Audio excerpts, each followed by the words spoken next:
Hi. Good afternoon. I'm talking about pride today. Just a quick one. Then we'll go. A very quick one. Talking about pride. I welcome everybody. And I say good afternoon to everyone, wherever you are, wherever you find yourself. Good afternoon. Good afternoon. God bless everyone, and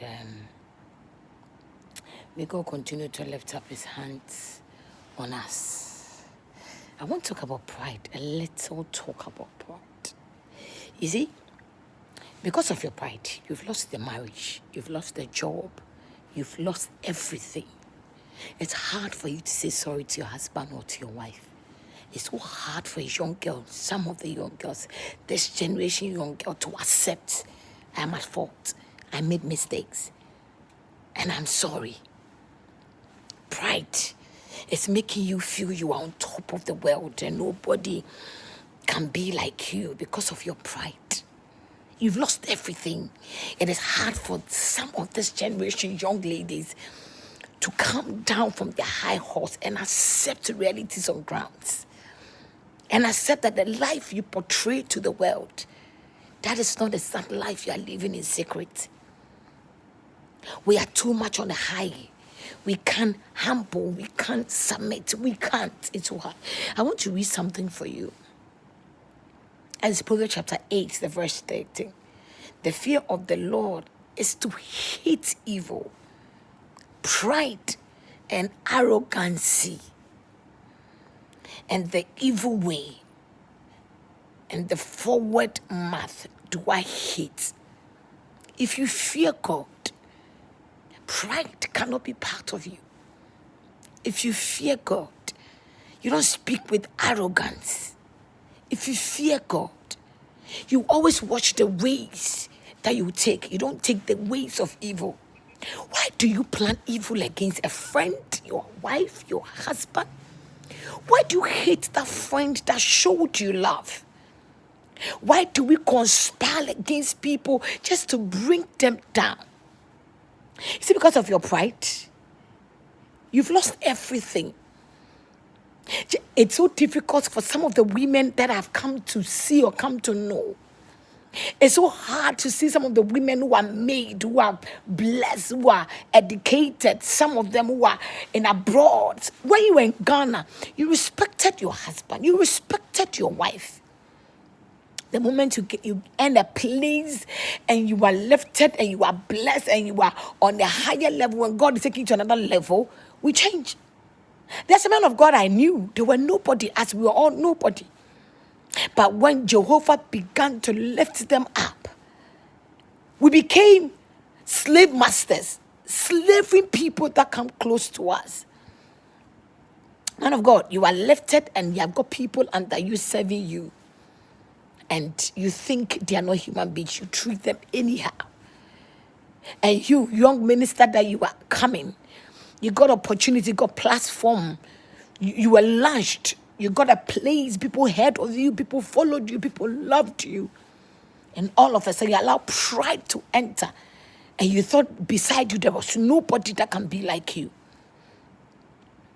So you took everything into your hands. You talk anyhow. Me, don't try me. If you dare me. Yes, you may have the power today to destroy somebody or to kill somebody today. But it will never be like that forever. Things change.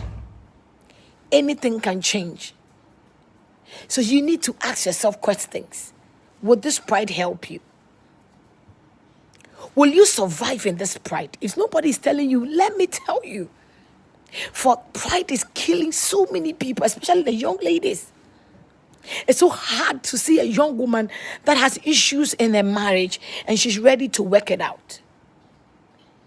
You see, because of your pride, you've lost that opportunity, that job and everything.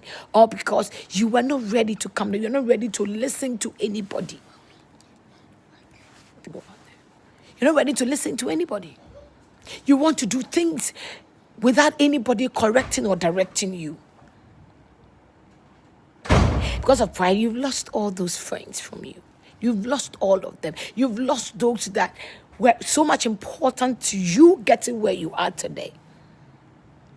I am here to tell you this. Let's begin to fight and get the wisdom of God.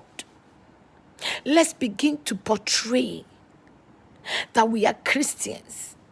Let's begin to show the morals that we are taught in the church. Let's begin to show the ways God has directed us to go. For God hates pride. For God despises the wicked and he hates pride. God hates people with arrogant spirit. Proverbs chapter 8. Please read it. Let it be part of your life. Go back and say sorry. It won't change anything. Proverbs chapter 8, verse 13. Saying sorry doesn't change anything. It doesn't change your name. It doesn't change your position. Rather, it makes you a greater person. So hard to call your husband or call your wife and say, I made a mistake. Apologize. No. You offended that friend. What you said or what you did against that friend is not good. Just go back and say, I'm sorry. Wouldn't kill or destroy you. Why do you want to lose a marriage where you've suffered together, you've built it together? You married an innocent young lady. She stood with you. She prayed with you. She fought with you to get to where you are today. And today when you are lifted, you reject her. Above all that you did to her, go and say sorry to her. Young lady, don't listen to your friends who are telling you are better off than that man. Move on. Don't waste your time with him and all that. Please listen to the voice of God and humble yourself. Go and say sorry and work your marriage out. Most of us have allowed anger, revenge, pain, destroyed everything that we deserve in life. I am here to tell you this. Pride is a killer. Pride is dangerous. If nobody will tell you, let me tell you. You are too much. You are too on top. It's hard for people to even get close to you to tell you the realities of life. It's hard for your husband to penetrate you and tell you, my dear, what you are doing is not the right thing a woman must do. Please listen. It's hard for your wife to get to you and tell you, my husband, where you are heading to is a doom and it's a distraction for you. It's hard for that woman to be able to talk to you. You are too much on top. You don't listen. There are some men, they will tell you, I don't listen to anybody. What I say is fine. And my dear, you need to listen. Nobody is above advice. Nobody, no matter who you are, nobody is above it. Nobody, don't be in a rush to run out of the marriage or that company. Don't be in a rush to run out of that church because you think you're offended. They step on you. Christ was offended. Christ was stepped on. Christ was afflicted. But he never gave up on the call that was given to him. Humility is the key to life. If you want to succeed in life, if you want to go far in life, if you want to see the hand of God, if you want to be blessed by God, humility is the key. Pride is the killer of destinies. Pride is a dangerous step that any man or woman would take. Have you ever asked yourself? Have you ever asked yourself whether what you are doing is right? Have you asked yourself whether it will please God? Have you asked yourself what you are doing, what will be the end of your life? Have you asked yourself? I am here to caution you and caution myself. We've come to a point where nobody's ready to humble or submit or learn. In the offices, no. In the church, no. In the marriage, no. We are fighting everywhere. The man picked you from Ghana. You were nobody. He picked you. He loved you. Took you to abroad. And because the rules or the laws there favors women, people are speaking to you. The friends you've gotten there. Ask yourself, a married woman that has friends that are not married, single ladies as friends, what impact is it going to come upon your marriage? A young man that you were nobody, a young lady find herself in abroad, loved you because you were together before she traveled.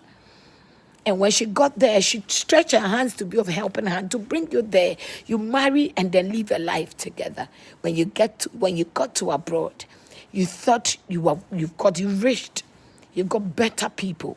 You rejected that young lady. Listen, the pain of that young lady will be a judgment to your life.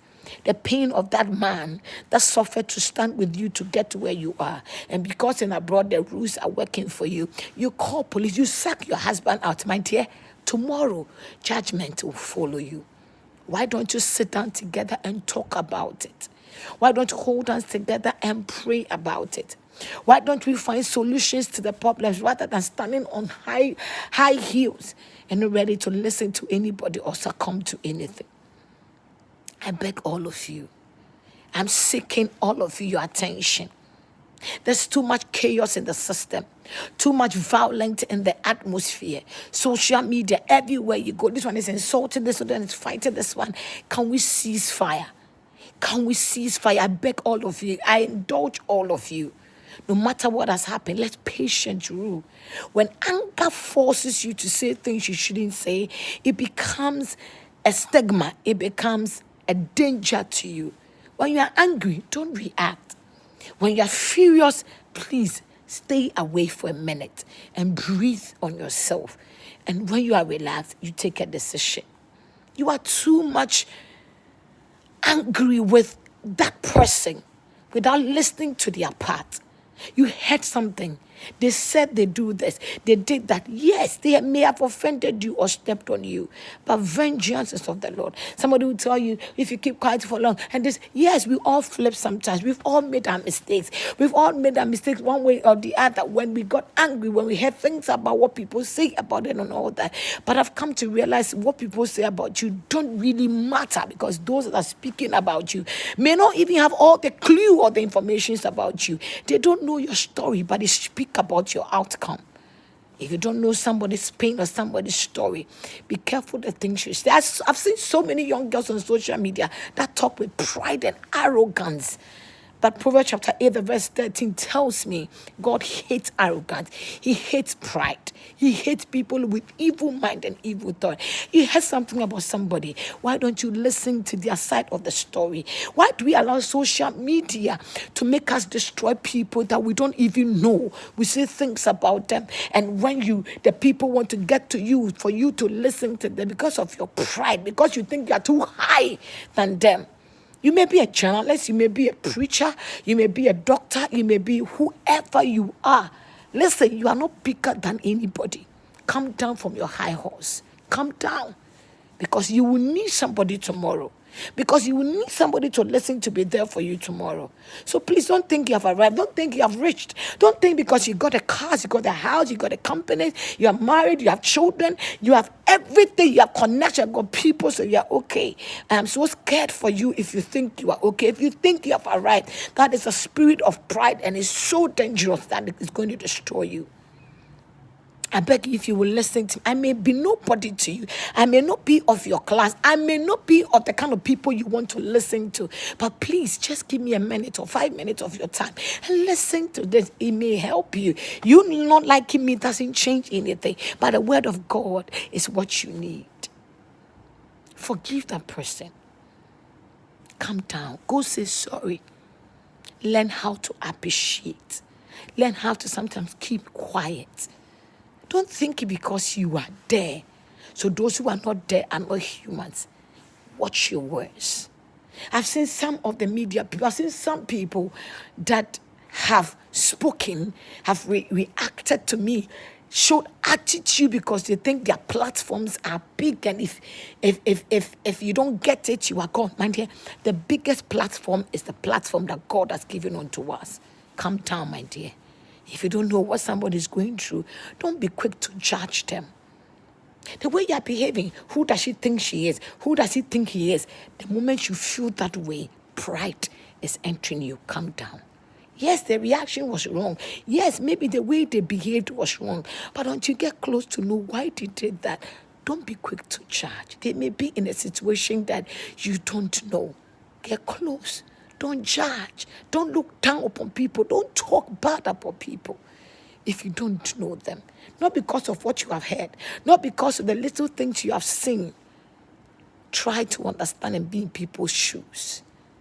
Try to understand. Somebody sits on TV, sits on radio, degrade people, insult and tarnish people's image, and you see people pick it up on social media, insult, disgrace, and all that, and you meet some of the people with pride, and they think they are better because they have something you don't have.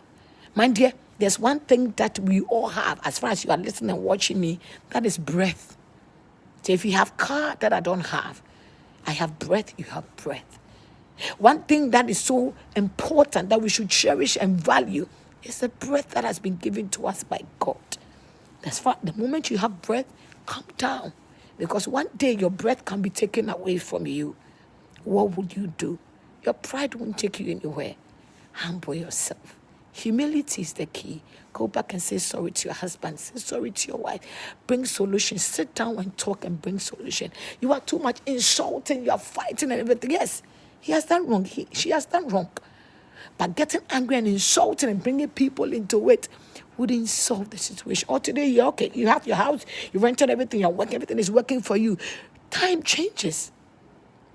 Anything can happen tomorrow. So today, if you're okay today, be careful how you treat people today, because the same people you're treating them bad, tomorrow you may need them.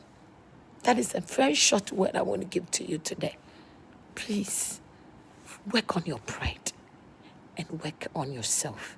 Humility is the key to life. So go back and say sorry. Apologize to that daughter of yours. Apologize to that man of God. You betrayed, you lied, and you said things against them. You see, because of your pride, you can't go back and say sorry, because the kind of damage you have caused is so big. And you feel shy to go. The moment you feel shy to go and apologize, it is pride. Break everything and go and say sorry. And let them forgive you. It is very important. Go, apologize, and let them forgive you. It won't change your name. It will rather make you a better person. And it makes the heavens open for you. This is my word for you. Go back and say sorry. Apologize to them. No matter what they do you or what they treat you, whether they accept or not, go and apologize. Call your husband and say, babes, I'm sorry. My dear, calm down. Because you met another man, because another man is giving you chance or whatever, it will end in tears. It will end in pain. So go and say sorry and get back your marriage. Get back your life. Your life will never be the same. I love you. God loves you more. My name is Reverend Mrs. Charlotte Odo, and this is The Real Woman in Me. Make sure you subscribe to this page. Subscribe. Just touch on that bell. Subscribe to it so you can get videos anytime the Lord directs me to come. And go to my Instagram, The Real Woman in Me _ and just follow me. And go to Facebook, The Real Woman in Me Official. You know how we do it. God bless you. I love you, but Jesus loves you more. Bye.